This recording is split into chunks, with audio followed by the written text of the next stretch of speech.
Hi, my name is Stephanie Williams, and for my informative speech today, I'm going to talk about what to know about credit as a college student.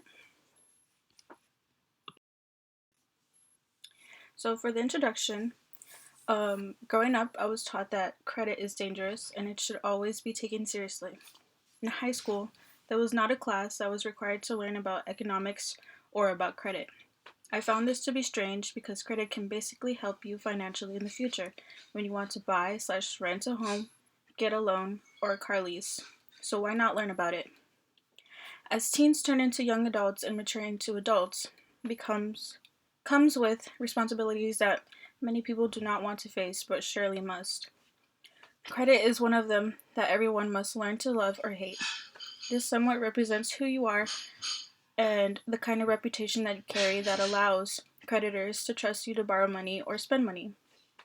I myself have never knew about credit, nor did I know what credit can be used for or how it can be helpful. As a college student, I'm finding ways I'm finding myself curious as to why I'm so cautious about credit cards. But really, I was just uneducated about the matter. So I gathered as much information as possible to provide a detailed presentation. In this PowerPoint, I want to bring awareness of what is credit, how to build good credit, and what to avoid, especially as college students. So, what is credit? In order to understand what credit is and how it is used, it's important to analyze what it means first and foremost. Credit is the ability to borrow money or access goods or services with the understanding that you'll pay it back later. This means is that if you are trustworthy and responsible to borrow money or spend money, then you are in control of paying back what you owe. If you are unable to do so, you would be untrustworthy. In the US, creditors look at your credit history to determine whether to issue you credit. This means that they look at your record of borrowing and repaying funds. How is credit history reported? Credit history is reported by banks, credit unions, and credit card issuers. They give this type of information to credit bureaus.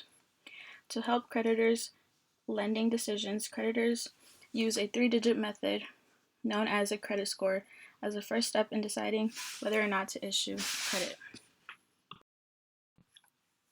What information are in credit reports? The number of credit card accounts you have, their borrowing limits, and current outstanding balances. The amounts of any loans you've taken out and how much of them you've paid back. Whether your monthly payments for your accounts were made on time, late, or missed altogether. More severe financial setbacks such as mortgage foreclosures, car repossessions, and bankruptcies. First thing to know, to build good credit, college students must know these essential things before diving into an application. If it approves your application, it will set a credit limit and interest rate. Your credit limit is the maximum amount you can spend on the card. Your interest rate, usually expressed as an annual percentage rate, is the price you'll pay for borrowing money. You don't have to pay interest at all on your purchase and balance transfer balances if you avoid carrying a balance. This is where I'm going to discuss what is important to work on when building good credit habits. One way to build good credit as a college student is by getting the right credit card for you. By doing so, you have to make sure you're getting a good deal. It's very easy to fall into a trap when you see the word free when you sign up for things. But for credit cards, you have to be cautious and read through the terms of any credit card agreements. The next thing is using the credit card for small purchases. In order to build credit, you have to use the card. For example, putting small recurring charges on your card can help you get credit. Especially if the charge is so small, there should be no problem paying it every month. The last thing is paying off balance each month and other bills in full. If you get into the habit of paying off your balance when you get a bill, this can help avoid carrying credit card debt. Plus, you pay for what you only purchase, not all the extra fees. Mistakes students should avoid. As always, there is a good and bad to everything or any situation. As a college student, it is so easy to get lost into the idea that credit cards are looked at as free money, but it is not.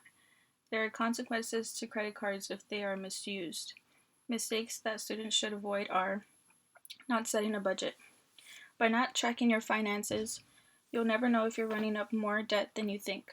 To create a budget that lists your monthly expenses like food, school supplies, gas, etc., keeps you motivated to have good habits with your finances.